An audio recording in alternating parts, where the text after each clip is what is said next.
I realize where the attachment creates the expectation, and the expectation is typically what's causing a disconnect.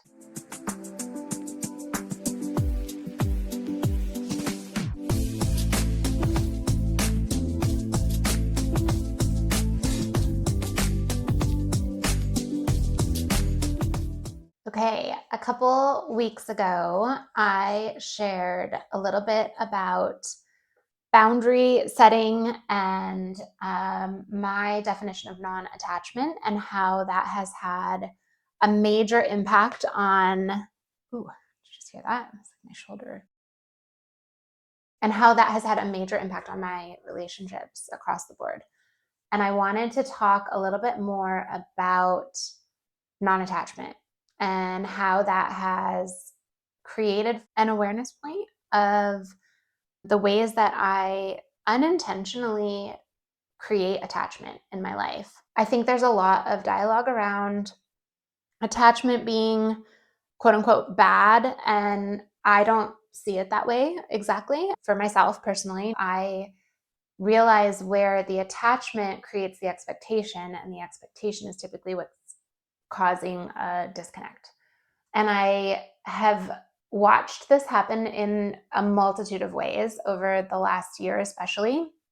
I shared also in that vlog about a relationship that I was in for just a few months last year. That relationship was a massive catalyst for me, major, major, major space of growth. And I've seen posts, social posts, and content creators talk about how a long-term relationship can end, and there's a lot of heartbreak and a lot of pain that happens with a relationship that had years and years of memories and connection. And when that breaks down, like, obviously there is an immense amount of heartbreak that comes from that. But sometimes it's the relationship after that shines a light on all the areas of growth that are necessary. And that was exactly how this experience was for me. And I'm now seeing this same practice of non-attachment come up as I am preparing to leave this location that I've been in for an extended amount of time now. And I've found so much happiness here and made incredible connections. And I've bought all these like little things. I mean, little, little and not so little. I bought a mannequin because I have a major project around my hobby and passion of thrifting. And so, of course, I needed a mannequin.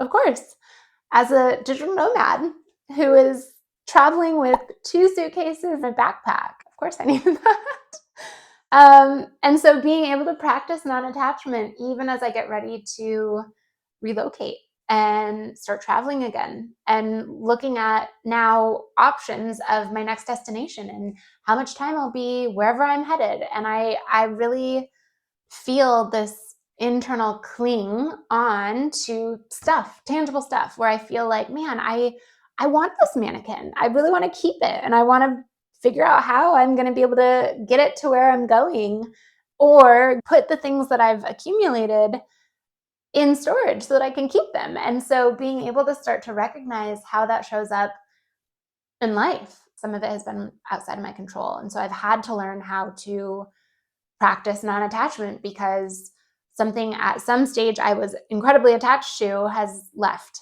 And there is, like I said, a lot of heartbreak that comes from that when there's an expectation of longevity.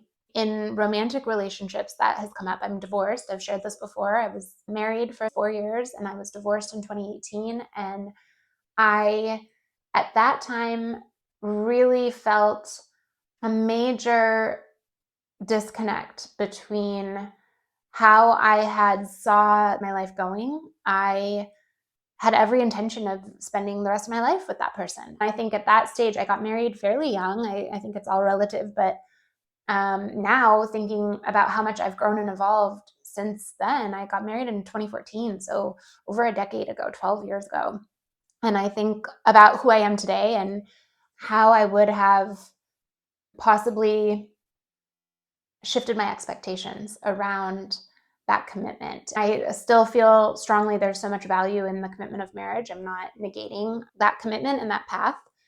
But I think one of the biggest things I've learned with iterations of relationships. So after my divorce, I was in a long-term relationship. That relationship came with many challenges, many hardships, and it was years of connection. So much learning in ways that I could label as good and bad. Regardless, that experience after my divorce of committing to someone and once again creating an expectation of forever complete attachment with expectation, when it was clear that that was not the path that that relationship was on, it was gut-wrenching to realize that once again the expectation I had put outside of myself on another person was not realistic and not possible.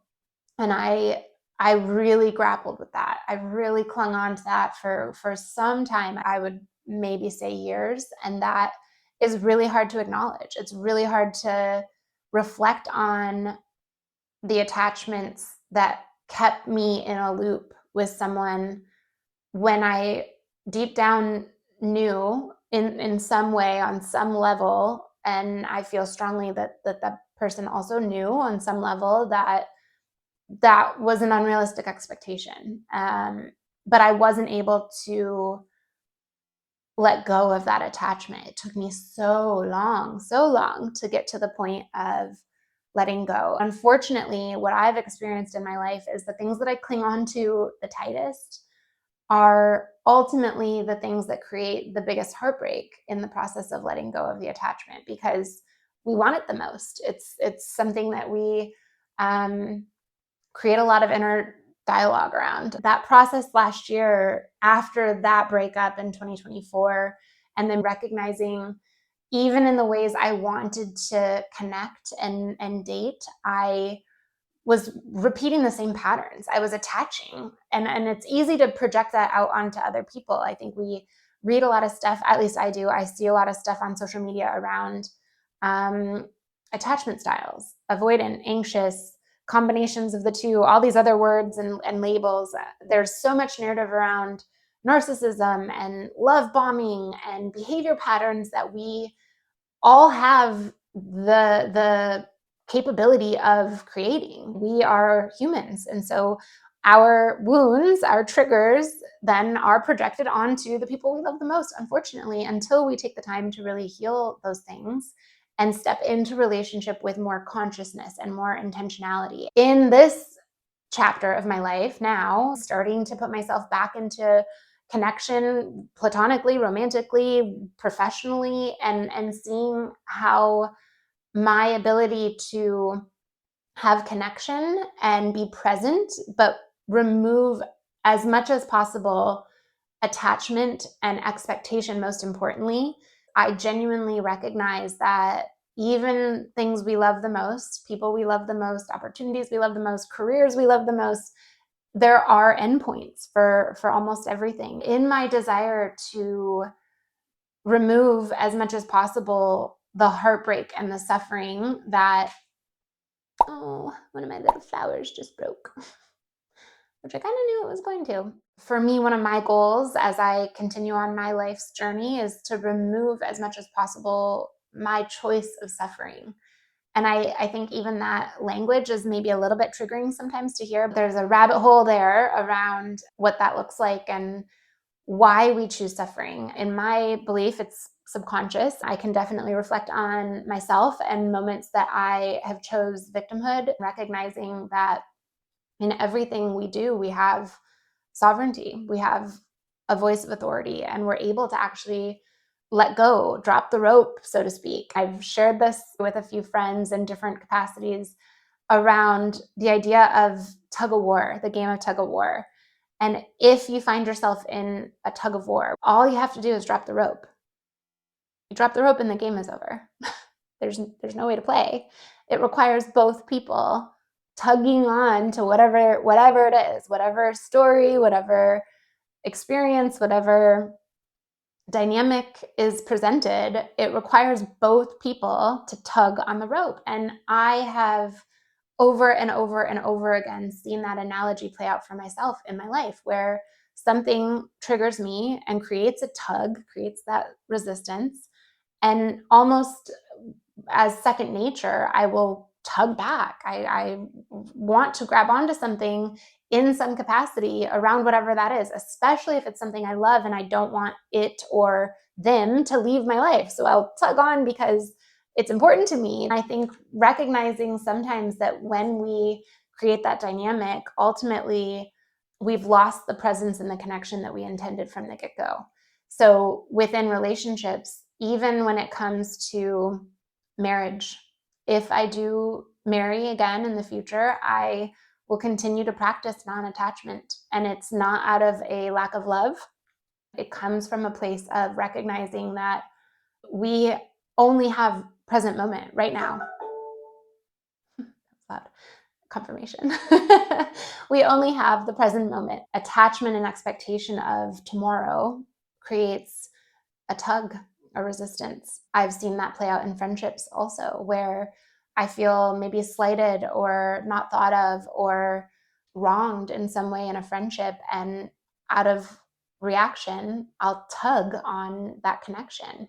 And ultimately, that takes me out of the love that I have for that person, even if what makes the most sense in that dynamic is to drop the rope and allow that friendship to continue to grow and evolve however it might. I've had friendships that come in and out of my life over decades, and allowing that, letting that be okay, has really allowed those friendships to continue in different iterations. And I think that that's something really beautiful that I've found a lot of value in. So I'm going to leave it there. I hope that resonates. I would love to hear feedback from you on your own definitions of attachment, non-attachment, how this has played out. Thank you so much for listening.